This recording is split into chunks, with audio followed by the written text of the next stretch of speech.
and welcome to Alzheimer Speaks Radio. I'm your host, Lori La Bey, and I'm so excited that you're joining us today.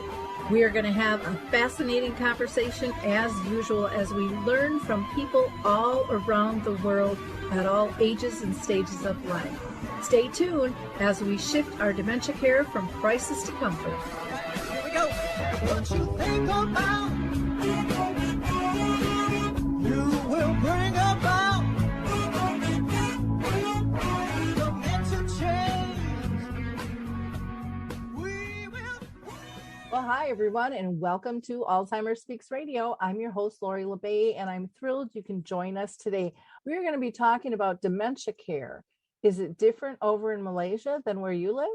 Our guest today lives in Malaysia. She's going to share her story with us about caring for a loved one. Now, if you are new to Alzheimer Speaks, you might not know what all we do here and why we do it. Bottom line, my own mother had dementia for 30 years. And so that's what made me step into this. I wanted to bring people services, products, and tools and connect them to others that are going through the same thing, that have brilliant resources. And so, maybe you could be our next guest.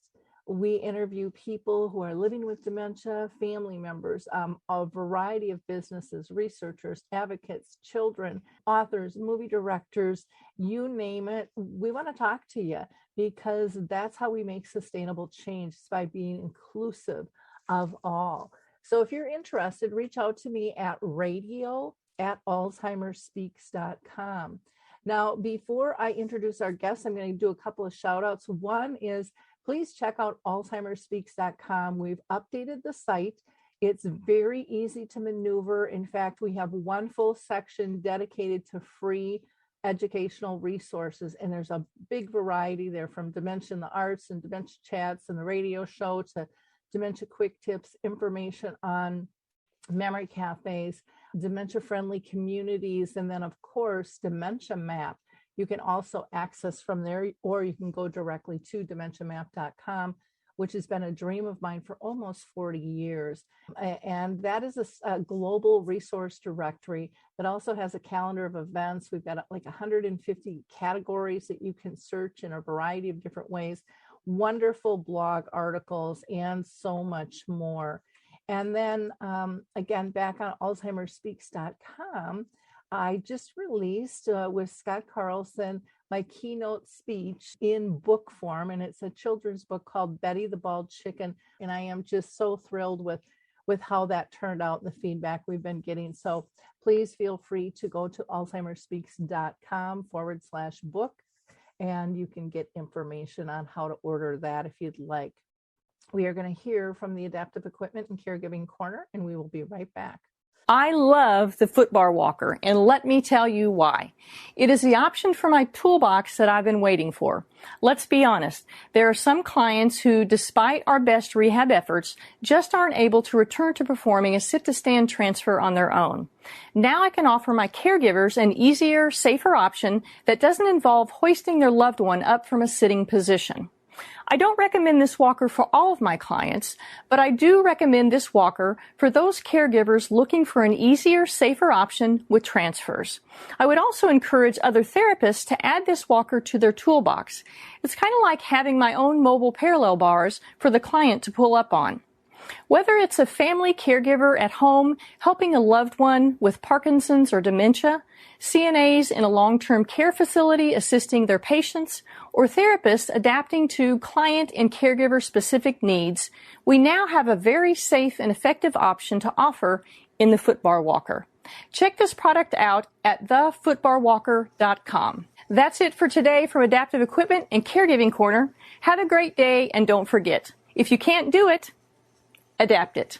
Okay, we are back, and we are going to learn about dementia care over in Malaysia. And today I'm going to be talking with Sharifah Tahir.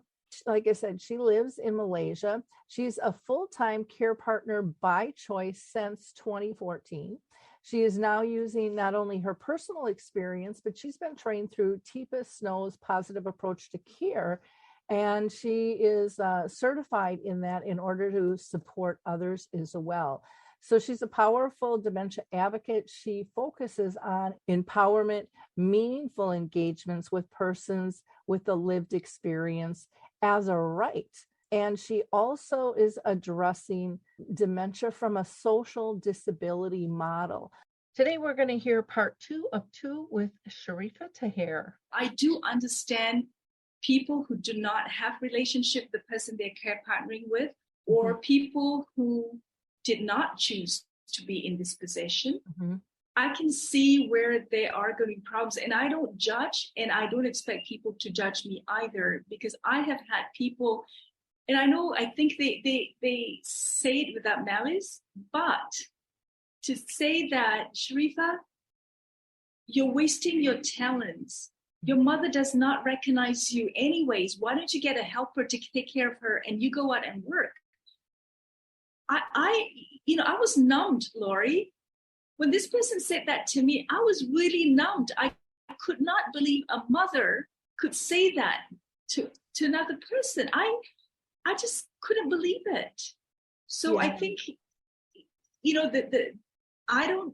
don't judge people who make this decision to either take on this role or not. People who struggle, they are real struggle. We all, we've acknowledged how difficult it is, but it doesn't have to be that difficult. There are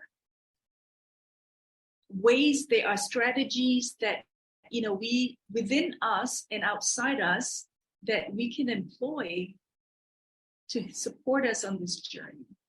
Oh, I totally agree. I had the same thing with friends, and it was interesting. I found there were 2 camps of friends, and both would ask, how is my mom doing? And one would ask because they really cared and they wanted to support me on the journey. And the other one wanted to give me permission to never go see her again. And what I realized was it was because they were so uncomfortable with what to say or do to assist me. And again, so much of what they heard was so negative. They never heard about kind of the positive aspects. And like you said earlier, life is about adjustment. That's what we do throughout our whole life. And now all of a sudden that's supposed to come to a halt. And, and it's weird, kind of like people look at someone with dementia too. And, they want that old person back. They're so worried they're not going to remember the old person. Well, look in the mirror. You're not the same person. Absolutely. We're all changing and morphing. And so, but I think it's that fear of not wanting to let go. Have you ever thought of what your life would look like if you didn't make this decision to care for your mom? I think I would be working 15, 18 hours a day, traveling the world, and still not knowing what my purpose is. I don't regret quitting my career. I love I'm working 24/7, but within that 24/7, when my mom naps, I nap too. She eats well, I eat well too. And there's some perks that people give priority to her when we go out. I enjoy that. Yes, they are the ugly side of it. But I look out for the positive. At the same time, though, I think this is important to remember that just because we look out for the positives, just because we treasure the positive, doesn't mean we are in denial of the negatives. Because I go through with the flow. I get angry. I get upset. I cry. I acknowledge my grief. I acknowledge that, I made a mistake there. I could have done better. I process it, and then I move on. See, and I think that's really wise. And I think that's why we have a lot of mental health problems in the world, is people are denying their emotions. And then they build up, and then poof, we really have some issues. I also love that you pointed out that just because I focus on the joy doesn't mean I'm not acknowledging the other half. But it's the yin and the yang. You can't have joy without sadness. You couldn't compare the two if you weren't looking at both. And but again, it's what do you want to remember? What do you want to find? Because one of the things I always mention to people is you will find what you're looking for. So if you're looking for all the problems, if you're looking for the sadness, if you want to be scared, if you want to be fearful, there's plenty. There's plenty in your life before dementia hits too, but if you want to, really create joy, and if you want to, be able to have more of that in your life, you have to actively, consciously be looking for it. It's not just going to knock you on the head and go, hey, this is a joyful moment, Lori. It doesn't work like that. You have to be very conscious. And the other thing that I have found too is that the only time that you can recognize joy or create it is in the present moment. Absolutely. And Absolutely. And that one was a big aha moment for me on that one, because there's a lot of people think, living in the moment, that's all woo-woo-y. And I mean, there's all kinds of different impressions out there and stuff. And it's like, it's not, it's just about a life perspective of what do you want? What do you want to draw into your life? I completely agree, Lori. You know how multitasking is such a virtue? Oh, yeah. I've realized I hate multitasking now. I mean, I have to do it sometimes, but I hate it now. Whereas before, like, oh, I'm, superwoman, I can multitask. Now I just enjoy, and part of, my respite is having my ice cream on the balcony and just sitting and telling myself I'm eating this ice cream. I'm really having and enjoying my ice cream. And that's my 5 minutes or 10 minutes, or it could be my latte, or it could be just holding my mother's hand while she's napping. Yeah. Because things can just shift and she doesn't know who is this person lying next to her, and things could go wrong. But having just that peaceful moment of holding my mother's hand and lying next to her and just focusing on that to me is my respite. And that to me, when my cortisol levels all go down. Oh, I love you mentioning that, because I think so many times people think with respite care, someone else has to be doing it. But we can do it ourselves when we appreciate those moments when, like you said, you nap when she naps, be joyful, be calm when she is. And I know for me, I used to be, my mom would be content and I'd be running around like a chicken with my head cut off, multitasking, going, I got stuff on my list to do. I got to do stuff on my list. Instead of just sitting there, taking a breath, calming myself down. And when you're calmer and more collective, you're more efficient, and you're probably recognize there's some stuff on your list you don't need to do that really isn't important. Yes. Who cares if the dishes did not get washed? Mm-hmm. Yeah, minor detail, really. Exactly. Whereas before, I'm just so anal about it that the dishes has to be clean. But now I'm like, no, I need my sleep. I know my priorities. I'm going to spend, my mom is in a stellar mood. Mm-hmm. I'm going to drop everything. I'm just going to enjoy that moment with her. Yeah. So you're right. Yeah. Yeah. When I was younger, they used to call me the white tornado. Everything had to be in its place all the time and stuff. And I'm 63 now, and it's not like that at all. It's just not that important to me. And it is funny what a difference that makes. One of the things I really want to talk to you about is your advocacy work in Malaysia. And since we're here in the States and have traveled around the world, one question I'm really interested in asking you is, what are some of the differences you see in how we care in different countries? To be honest, my care has been this experience. Mm-hmm. When I with my job, the travel was in public health and development. And that you can't say that's care work also, because we're looking at how to offer services to people. I think, there's just huge diversity of care. And for me, what's really interesting in the context of care within the context of the family is how we perceive it.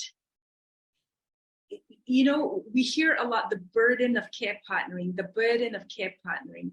And I thought, there's burden, but if I were to switch that B, burden, into B, blessing, my world just changed too. And I know, I read and also listened to a presentation by this woman, an American researcher who did study on care burden, quote unquote, amongst people in Latin America. And she had used the word burden, and they really did not appreciate it, because in the context of family, there's no burden. When you're caring for your parents, there's no burden. So when I listened to that, and that it just like, oh, wow, that is so true. I mean, like I said, this is my life. I chose it. I don't see it as a burden. Yeah, it's difficult. It's a heavy load. Physically and in all aspects, it's a heavy load, but I don't see it as a burden. Well, and what I love was that community was strong enough to say, don't use that word. That's not how we see it. And I totally agree with that. I think we have to change the mindset to get to one of a heart set, and to really get into that relationship base. Like I don't use the word often person-centered care, because I think it's too task-oriented. I like to use the term relationship-based, because then I think more people understand what the heck that means. 100% agree. I have issues with person-centered care, because where do I fit in?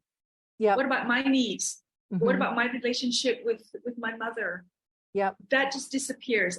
Thank you for bringing that up. I really like it, and I agree with you 100%. Yeah. Well, I just think it's overused and underdelivered. It was one of those key terms. Everyone's like, we're gonna say we do that now, but do we do that, and do we know what that really means? For most people, a lot of times person-centered care is still very task-oriented. And I found, and I don't know if you found this, my guess is you have, but when you focus on the emotional needs, that's when things start going smooth. That's when the burden lifts, and I have I take the word caregiver when I'm speaking, and I put it into CAR and e-giver. And CAR stands for conscious awakening of relationships, and the e-giver is about emotional giving. We've heard for ever, it's not what we do, it's how we make people feel. And it's no different with dementia or anybody else in your life. You're going to be remembered for how you make somebody feel. Absolutely. And this is particularly pertinent with persons living with dementia, because they may not remember the events, they may not remember what happened, but they would remember how you make them feel. As I know that there are people who come to visit my mom. She would insist I sit next to her. And there are people who visit and she's like, you go away. This is my visitor. You just go away. So I can tell the difference. And I wonder what had happened. What did this, these are all, close friends and family members. Like, what happened? There must be something that she remembered what you did, or you made her feel that she doesn't want to be with you, just you and her. So you're absolutely right about that. Yeah. So one of the questions too that I wanted to ask you with your advocacy work, you're caring for your mom full time. So how are you doing your advocacy work for others? My advocacy work, Lori, is my respite. Mm-hmm. And also, I think the moment I learned that as a care partner, I'm at a higher risk of developing dementia myself, Mm-hmm. that was a light bulb moment. I thought, things got to change. I need to take care of myself first. And one of the things, besides the physical, all the, loving yourself and stuff like that, I do respite. I do activities that keeps my mind going, because I think that is important to keep my cells going and to protect myself from cognitive impairment. But I have personal experience and I have professional experience that are very relevant to this work. And I knew with that combination that I will do advocacy work, but I wanted to focus on my mom. Mm-hmm. And I thought that, this advocacy work I could do later. But several events that happened that I thought, I can't wait. If this could happen to us, this could happen to me, and I'm resourceful, I know my rights, and I will confront people to claim my rights. I wonder what happened to those who would not question others. And my mom nearly missed early diagnosis. But I insisted, and I remember going back to see the doctor, and then I said, you think after 15 minutes sitting with my mom, there's nothing wrong with her? Mm-hmm. I'm with her almost on a daily basis. I'm her daughter. I know my rights. As a citizen, I know her rights. Could you please get us a referral? And at that time, Lori, I wondered how many people fall through the cracks. Oh, yeah. Well, I know here, and like with my folks, they had a doctor of 40 years and they trusted that doctor. That doctor didn't know squat about dementia. I mean, and my mom was told for 10 years that it was her hormones. For 10 years. Yeah. And then we had to, kind of really, really, really push things because we didn't really know what was going on either. And, that was 40 years ago. And so people talked about dementia much less as well. So it's, but yeah, you really do have to be a strong advocate and follow your gut. If you're thinking something's off, push, Yeah. And I thought, if this cannot wait. If this is happening to me, it could be happening to everybody else. And also I learned from listening to the experiences of other care partners. Mm-hmm. And so on Zoom meetings or sharing sessions, I look at some of the faces and I thought, oh gosh, if I could only give you a hug. You can tell from the tone, even the facial expression, people cry. And I thought, if my mom can live well with dementia, given the right environment and support, why not share it with others? Mm-hmm. And knowing, again, like I said, I have the professional experience, which was a lot to do with advocacy. I thought this cannot wait. So that's how it propelled me. And I think that moment was in 2019, also because, 2020, that I was really, really upset that we were invited by a big private hospital to get the COVID vaccination.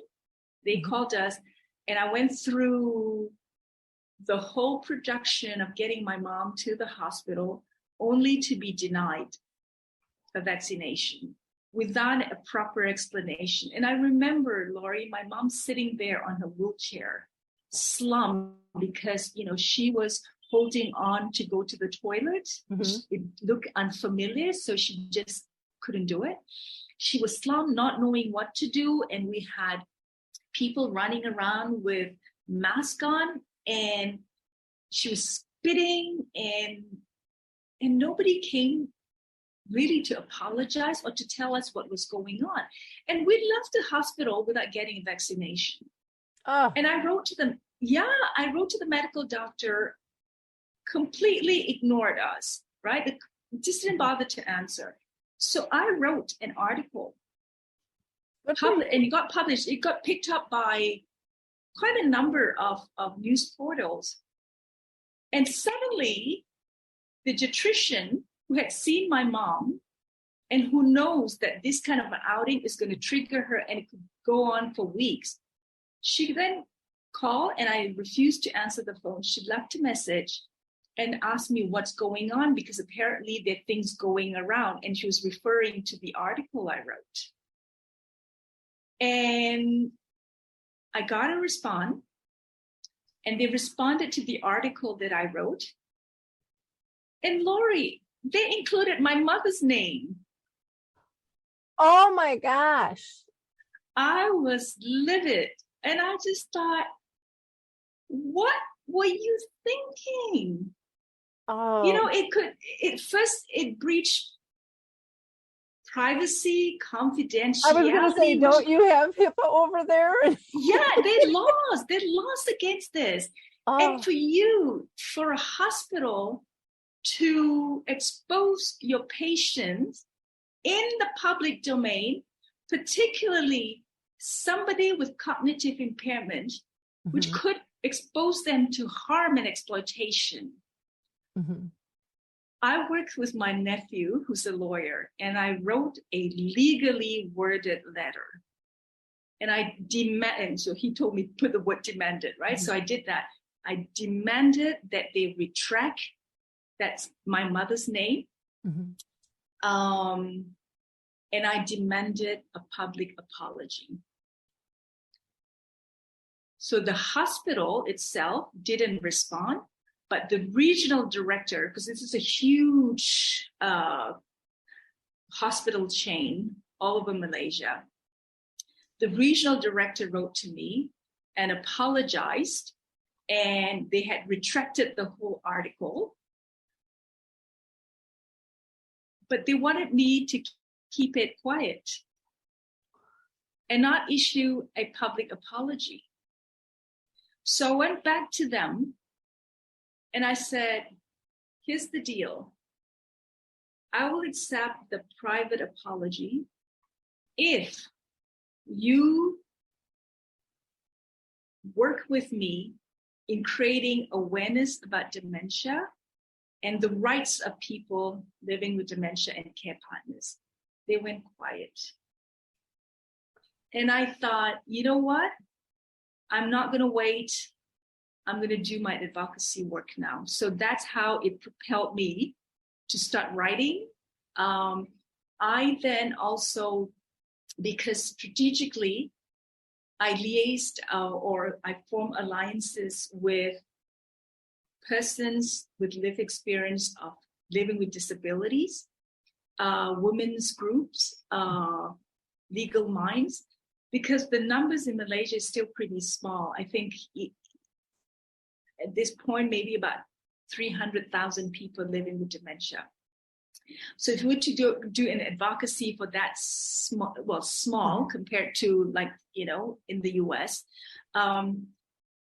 it could be challenging. So I formed this strategic alliance with the disability colleagues. And I take this opportunity to thank them, because I think without that liaison, I don't think we would have achieved the success stories we have had in a short period of time. And I think we have a lot to learn from the disability movement. And I work in HIV and AIDS globally. And I think we also, the advocacy, the dementia advocacy has a lot to learn from the success stories of HIV and AIDS. So my advocacy work is both top down, where we push for policies for legal reforms and programs that look at dementia as a disability. And the reason why it's important to couch dementia as a disability, because it is a disability, It is,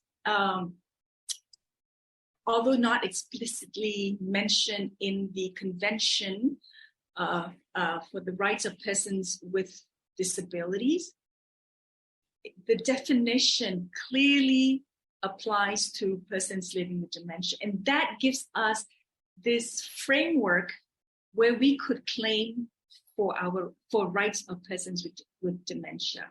So we're pushing it from that side. And the way I look at dementia is that it doesn't exist in a vacuum.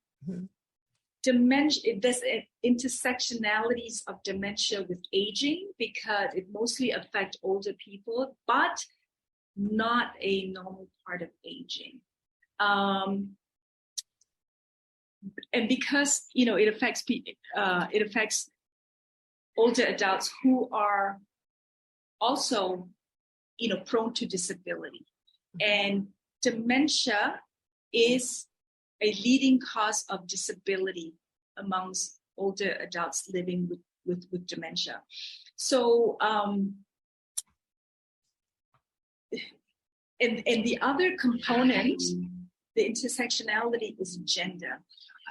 More women live with dementia than men, simply because, it affects mostly older adults, and women live longer, so they form a larger group of older adults.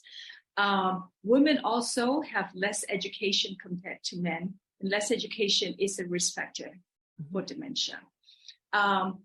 Women make the most proportion of care partners.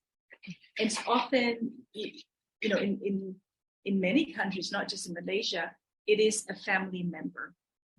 And this is, driven by entrenched gender roles, which women have also internalized. So we kind of just take up that responsibility.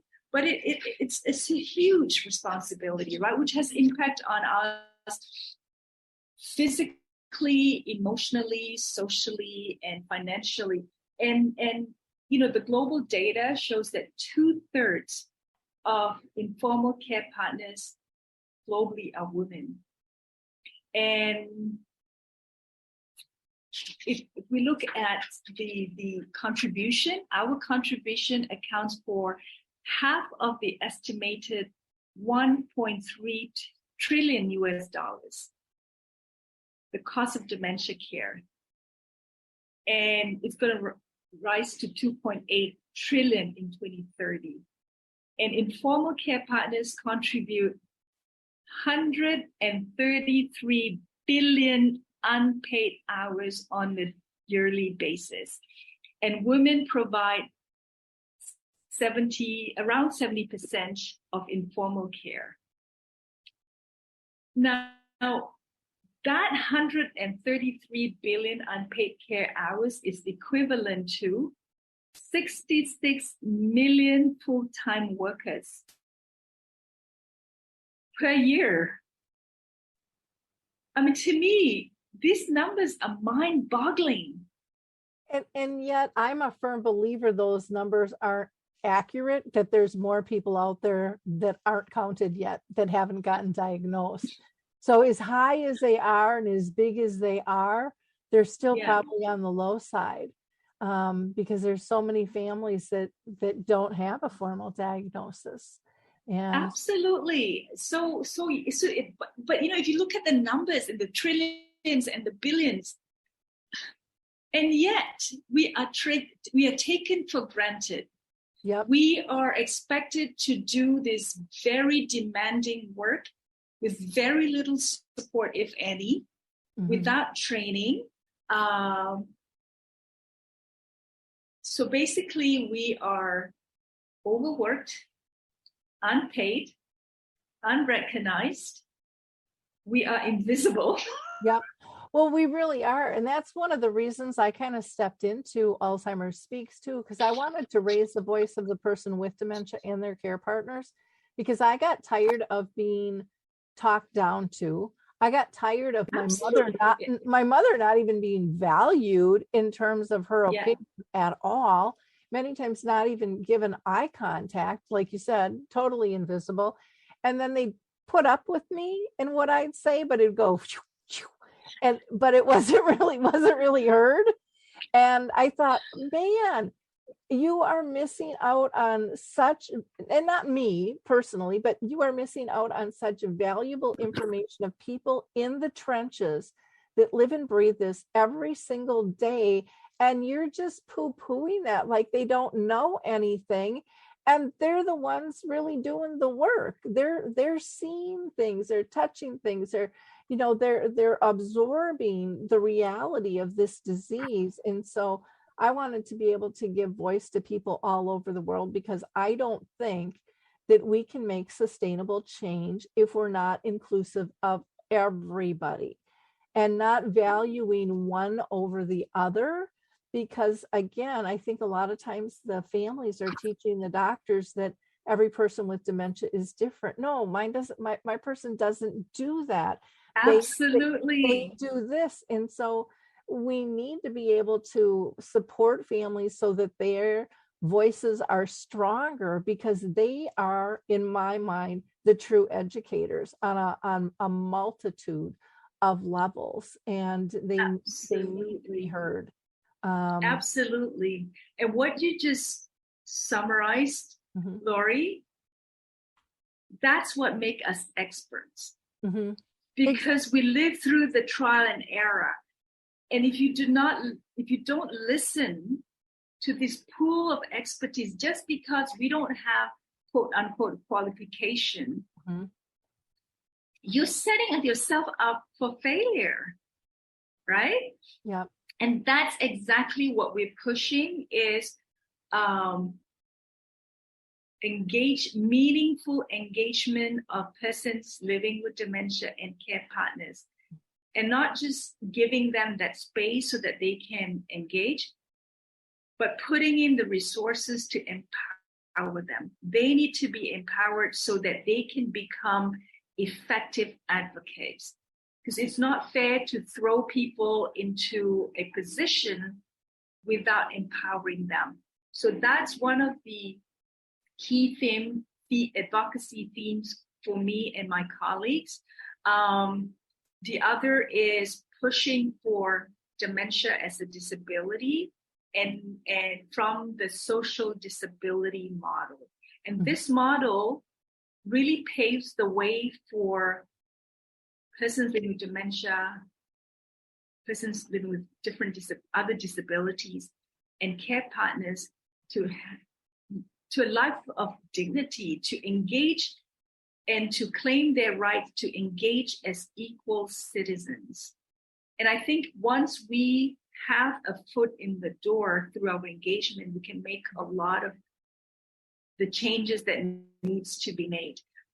But also, so in Malaysia and in most part of the world, the response to dementia is from the charity and medical model, which really, doesn't make sense, because beyond the diagnosis and beyond medication, if you choose medication, there's nothing much the health system can help you out with. The care takes place mostly in the homes. The care takes place with the daily challenges and disabilities. So the response is in the medical model, which looks at the person with dementia as the problem. They're not the problem. No. The problem is the socially constructed barriers that are out there that prevents them from engaging, from accessing services. So looking or advocating from the social disability model is saying that the society has to change. The society has to adapt to persons living with disabilities, including persons with dementia. And we are also pushing for care partners. I experience, to a large extent, the stigma and the challenges that my mom and my friends who are living with dementia experience. But nobody talks about us because we're invisible. right? And I thought, and I listened to a webinar on women and disabilities. And I thought, you know what? Those kinds of challenges apply to me too. Yep. So that is when I started asking questions, but what about us? What about care partners? So now we are pushing for care partners to be paid. We are pushing for reforms in the Persons with Disability Act in Malaysia, to also include care partners in it. We're pushing for care partners to get paid. And interestingly, what's started here in Malaysia had its origin, for me at least, given the space, and I have to thank my disability colleagues for giving me that space to speak to a group of women, mostly lawyers, and most of them have lived experience. Talking to them, there were 6 of us, and out of 6, 5 of us had lived experience. And I thought, wow. So, there was a connection. And from there, I was asked to speak at the Asia Pacific, the Economic Social Commission in Asia Pacific, which kind of housed the Decade for Persons with Disability which had about 62 governments. So that, Lori, when you're seen as a care partner, and you said, even you have something smart to say, people just don't take you seriously. It affects your morale. It affects your confidence. But having to go, being given that opportunity to speak at an expert group meeting with a person living with dementia and advocating for person living with dementia, advocating for dementia and for care partners, really, it boosted up my ego, my confidence. And from there, I continued with this journey. And this region, Asia and the Pacific, is the only region that has 4 decades of persons with disability. And they are going to go on another decade, 22 to 32. And for the first time, when they had the high-level meeting, the civil society organization had put in care partners and dementia. Oh, wonderful. Yeah. So, it may seem like a small achievement, but looking at that, this is a membership, this is a huge platform where it can go. And that just being mentioned, to me, is a great success. Oh, the validation. Yeah. Absolutely. And bringing it home in Malaysia, for the first time too, in the Convention for the Elimination of Discrimination Against Women, where the civil society put out a shadow report. Again, for the first time, we put in care partners, and we're questioning the state, what mechanisms they have to protect us, including being paid. Oh, that's so great. Have you ever absolutely? Oh, go ahead. Go ahead. Sorry. No, go ahead. I was just going to ask you, have you ever seen the video that Cameron Camp did? He works a lot with Montessori. He talks about, what if Alzheimer's, I think he used the term Alzheimer's because it was before we were really even using the word dementia, if I'm not mistaken. But he said, what if it was a syndrome? What if it was like Down syndrome, and it was viewed as a disability and stuff? And I remember watching that, years and years ago, and thinking, yeah, that's really how it should be framed.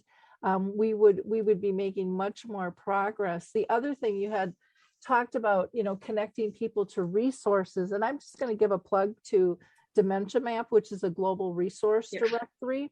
And we would love everyone to be listed in there. We're not putting anybody in. We want you to put yourself in, so you're in control of what is in there. But what we have found which I found really interesting too, was we have more small to mid-sized businesses that people have never ever heard of before, and they're shocked at how many support services are out there. But we need our big organizations in there as well, because a lot of people, when this hits them, they don't know that information either. And if we could get this into, doctors' offices, I mean, just think if you were given resources, how that would change the diagnosis. You would walk out with hope instead of going to the car and crying for 2 hours because you're devastated and can't even drive.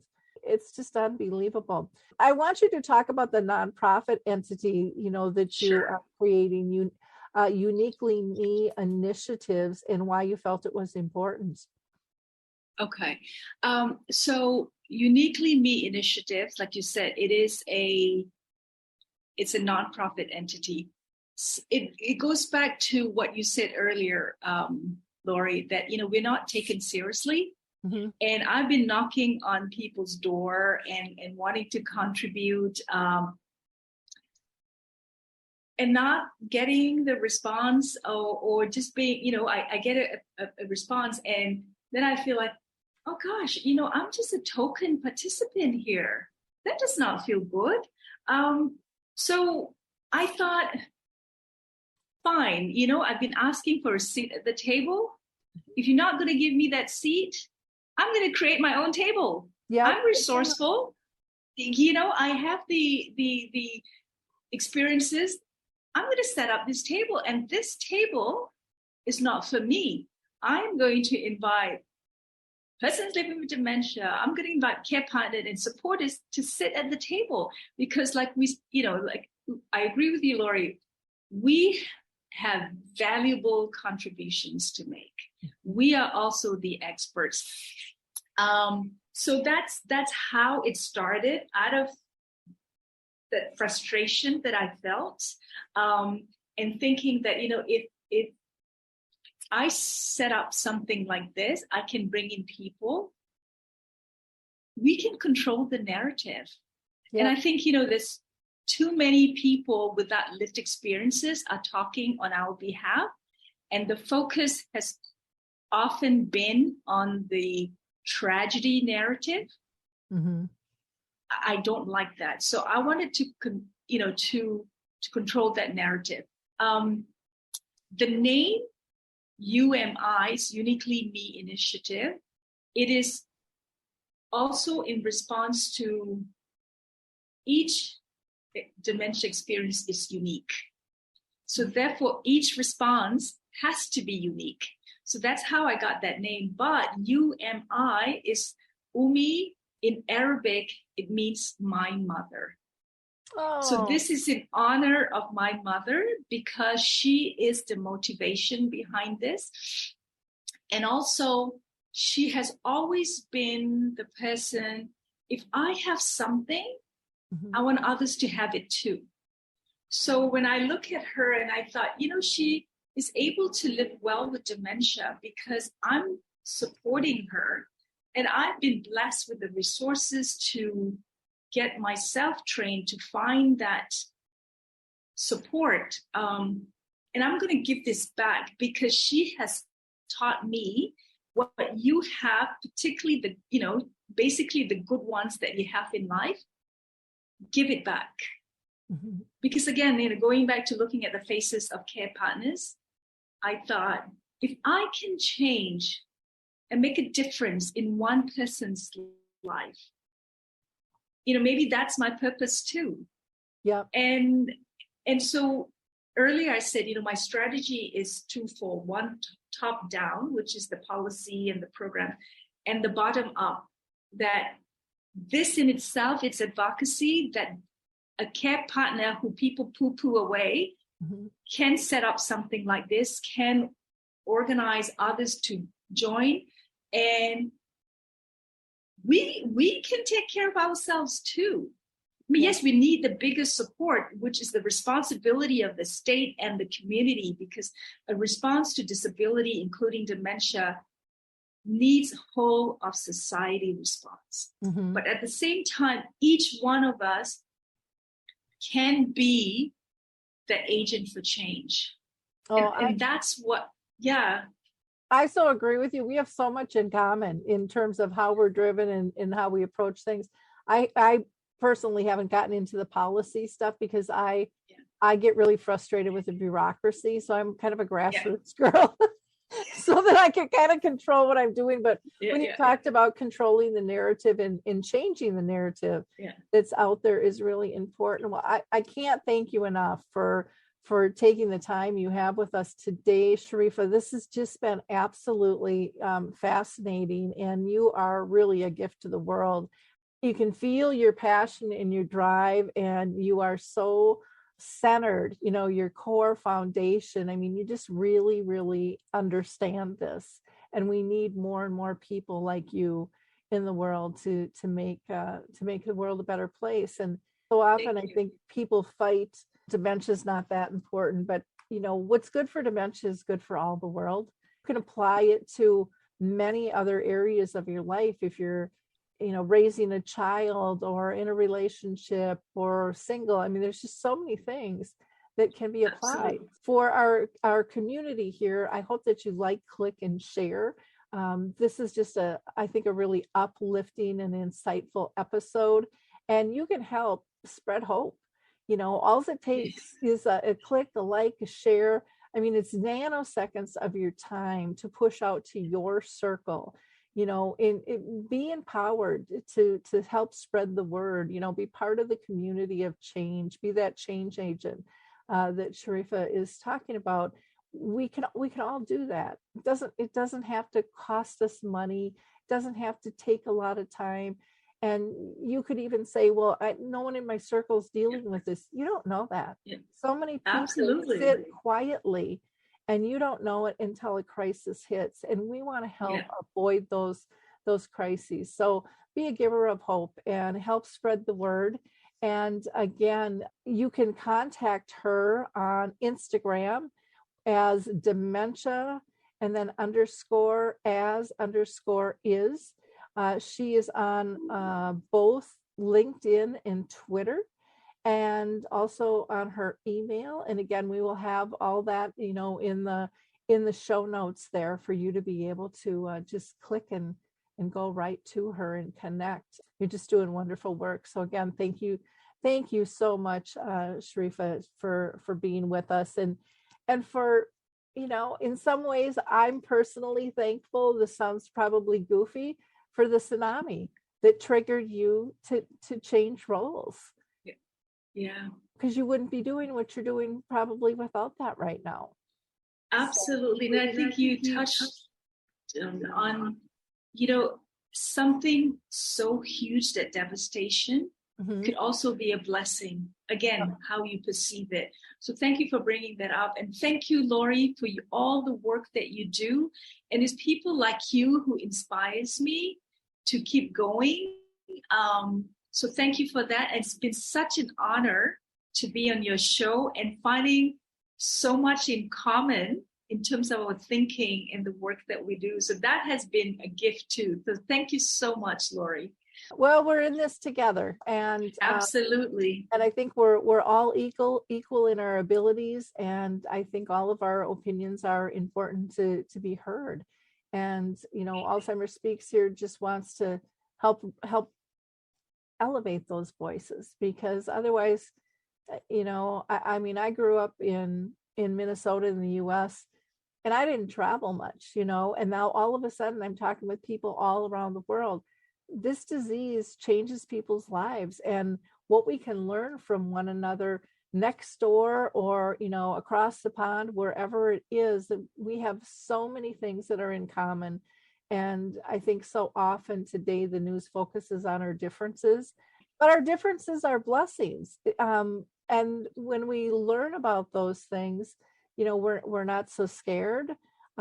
We get rid of our judgment and we realize, boy, we've got a lot more stuff in common, and we can really help one another out by sharing our own story. So I would really absolutely encourage people to step up and step out, and don't be ashamed or embarrassed that you're dealing with this. Tell your story. It's the only way we're going to get you services, products, and tools. It's the only way we're going to get policies changed is by people coming out and speaking honestly on what their needs are. So again, thank you so much. This has just been an honor to have you on our show. Appreciate your time. Thank you, Lori. To our audience, I just want to say again, for more resources, we have our free educational resource page. Please go to alzheimerspeaks.com or visit Dementia Map, which is our global resource directory where we have 150 categories you can search. There's terms that you might not know, so check out the glossary. There's a blog with wonderful articles, and there's also a calendar of events that you can access as well. And you have to give us no personal information. We are your friend, and we want to work with you, and we don't want you to be scared anymore. We're all in this together. So thank you, everyone. Bye now.